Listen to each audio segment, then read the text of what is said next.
Hai guys, selamat berjumpa kembali dengan novel populer viral kesayangan Anda ini. Saat ini admin ingin menghadirkan sebuah novel yang alur ceritanya sangat menarik dan seru. Novel ini berjudul Kaisar Agung Seni Bela Diri. Sebelum mengikuti keseruan ceritanya, mohon bantuan kalian untuk subscribe, like, dan share video-video yang ada di channel ini. Selamat menikmati.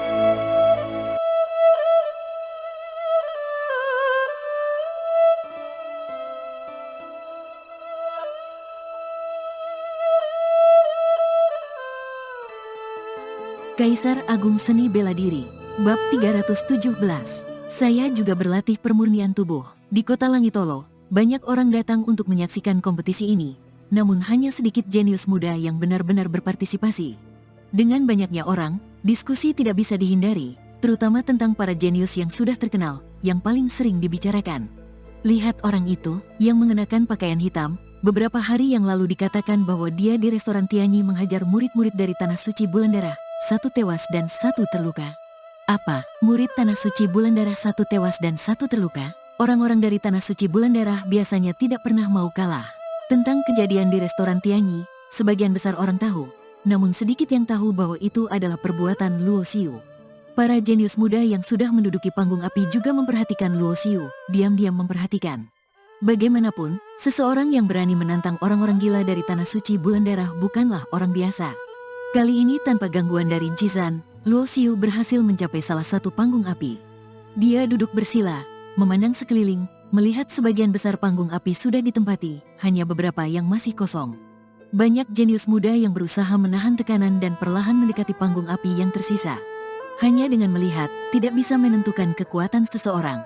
Bahkan dengan kemampuan merasakan kehidupan yang dimiliki Luo Xiu, dia tahu bahwa kekuatan hidup yang besar tidak selalu berarti kekuatan yang besar. Setelah waktu sebatang dupa, 100 panggung api telah memiliki pemilik masing-masing. Luo Xiu melihat Lu Mengyao juga berhasil, dan saat dia melihat ke arah Lu Mengyao, gadis itu tersenyum dan mengangguk padanya, yang dibalas dengan senyuman oleh Luo Xiu. Para jenius yang berhak ikut kompetisi ini minimal berasal dari kekuatan besar. Dalam keluarga atau sekte mereka selalu merasa unggul. Namun, babak pertama ini membuat mereka menyadari bahwa bahkan murid dari kekuatan besar dengan patriark bela diri pun tidak bisa dibandingkan dengan jenius dari tempat suci yang lebih besar. Sementara itu, Luo Xiu juga memperhatikan bahwa beberapa jenius yang sudah berada di panggung api memandang rendah mereka yang kesulitan menahan tekanan. Mereka merasa superior dan memandang orang lain seperti semut, tanpa menyadari bahwa di mata para ahli sejati, mereka juga hanya semut. Luo Xiu menghela napas, menggelengkan kepala, dan menutup matanya, duduk bersila di panggung api. Ini baru babak pertama, tetapi sudah mengeliminasi setengah peserta. 100 jenius muda yang tersisa, beberapa berdiri dengan bangga, beberapa duduk bersila, semuanya menatap patriark api yang memimpin kompetisi ini. Wu Qiu tersenyum, mengangkat tangan, dan membuat segel. Dalam sekejap, 100 jenius muda di panggung api merasakan energi alam sekitar menjadi beberapa kali lebih kuat, memungkinkan mereka memulihkan energi dengan cepat. Apakah orang ini Luo Xiu? Di salah satu panggung api, seorang pria berbaju merah darah menatap Luo Xiu dengan wajah dingin. Pria berbaju merah darah ini bernama Li Su, saudara dari Li Yuan yang terluka oleh Luo Xiu di restoran Tianyi. Saat Li Su menatap Luo Xiu merasakannya dan berbalik, tepat bertemu tatapan Li Su. Melihat pria itu mengenakan pakaian dari Tanah Suci Bulan Darah, alis Luo Xiu berkerut. Namun, gerakan tiba-tiba Luo Xiu membuat Li Su terkejut. Orang ini bisa mengalahkan adikku Li Yuan, dia sangat peka, bisa merasakan tatapanku. Kalian 100 orang akan dibagi menjadi 10 kelompok, masing-masing 10 orang, dan bertarung di 10 panggung di bawah. Wu Qiu berkata perlahan, mengangkat tangan, dan panggung api mulai bergerak, membentuk kelompok. Dari barat ke timur, dibagi menjadi 10 kelompok, Luo Xiu berada di kelompok ketiga. Semua orang mulai memperhatikan 9 lawan lainnya, hanya ada 20 tempat di alam suci, yang berarti hanya 2 teratas dari setiap kelompok yang memiliki harapan besar untuk masuk. Tiba-tiba, suara gemuruh datang dari langit, sebuah kereta yang bersinar dengan petir melintas, ditarik oleh 3 binatang buas yang ganas dan memancarkan aura yang kuat.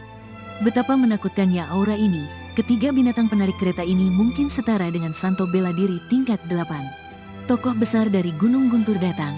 Dikatakan bahwa Gunung Guntur adalah salah satu tempat suci di wilayah barat, dengan beberapa ahli kaisar bela diri. Banyak orang mengenali binatang buas dan kereta ini, dan mulai berdiskusi secara diam-diam. Gunung Guntur, Luo Xiu baru pertama kali mendengar tentang tempat ini. Kereta binatang buas ini tidak mendarat, melainkan berhenti di langit. Kemudian, tokoh-tokoh besar dari tempat suci di 4 wilayah juga datang untuk menyaksikan kompetisi. Tokoh-tokoh besar dari tempat suci ini tidak muncul di awal. Sekarang, saat kompetisi akan dimulai, mereka mulai muncul. Para tokoh besar ini tidak menunjukkan reaksi apapun terhadap kehadiran penonton, termasuk keempat patriark bela diri yang memimpin kompetisi ini. Ketika patriark api Wukyu mengangkat tangannya dan melambaikannya, dia mengumumkan kompetisi dimulai. Di 10 panggung pertempuran, masing-masing terdiri dari 10 peserta. Aturannya sederhana, siapapun bisa naik ke atas dan menjadi penantang utama, menerima tantangan dari yang lain. Yang terakhir bertahan di panggung akan melaju ke babak kedua. Luo Xiu, berani tidak bertarung denganku? Suara kasar terdengar, dan sebuah bayangan langsung melompat dari panggung api ke tengah panggung pertempuran. Pemilik suara itu adalah Jizan, jenius yang dipilih oleh patriark kekuatan Duan Sitian untuk berkompetisi. Luo Xiu mengerutkan kening. Hai orang bodoh, apa dendammu padaku? Kenapa terus mengincarku? Kamu tidak berani? Suara Jizan sangat keras sehingga hampir semua orang di sekitar panggung bisa mendengarnya. Kaisar bela diri tingkat 4, di antara 100 jenius muda ini, dia bisa masuk 20 besar. Orang ini bernama Jizan, sepertinya dia adalah jenius yang sangat dihargai oleh patriark kekuatan dari wilayah utara. Tentu saja dia sangat kuat. Di atas panggung ketiga, Luo Xiu merasa geli karena ditantang langsung oleh Jizan. Orang bodoh, kamu cari masalah? Mata Luo Xiu berkilat, dan dia berniat turun untuk menerima tantangan. Namun, saat itu, sebuah bayangan lain melompat lebih dulu dari Luo Xiu. Saya, Zhang Feng, akan menguji kekuatanmu. Zhang Feng memiliki kekuatan sedikit di bawah Jizan, dengan tingkat kaisar bela diri tingkat 3, tetapi kemampuan bertarungnya yang luar biasa membuatnya mampu bertarung melampaui tingkatnya. Kamu terlalu lemah, 3 pukulan saja sudah cukup untuk mengalahkanmu. Jizan tersenyum sinis, mengepalkan tinjunya, membuat suara retakan tulang yang keras. 3 pukulan, kamu tidak takut lidahmu tergigit? Sebagai seorang jenius, Zhang Feng juga memiliki harga diri yang tinggi. Dianggap remeh seperti itu membuatnya marah. Zhang Feng menggunakan senjata tempur berupa tombak tingkat atas, dan langsung mengerahkan semua kekuatannya, menggunakan teknik bela diri tingkat tinggi. Setiap jenius yang bisa menonjol di tempat suci biasanya telah menguasai teknik bela diri tingkat tinggi. Menghadapi serangan Zhang Feng yang ganas, Jizan tampak tidak terpengaruh. Dengan 1 pukulan, dia mematahkan serangan lawannya. Kemudian dengan pukulan kedua, dia membuat tombak Zhang Feng terlempar, membuat tangan Zhang Feng terluka parah. Tanpa memberi Zhang Feng kesempatan untuk melawan, Jizan menendang dadanya, membuat tubuh Zhang Feng terlempar jauh, membentur perisai pelindung di sekitar panggung.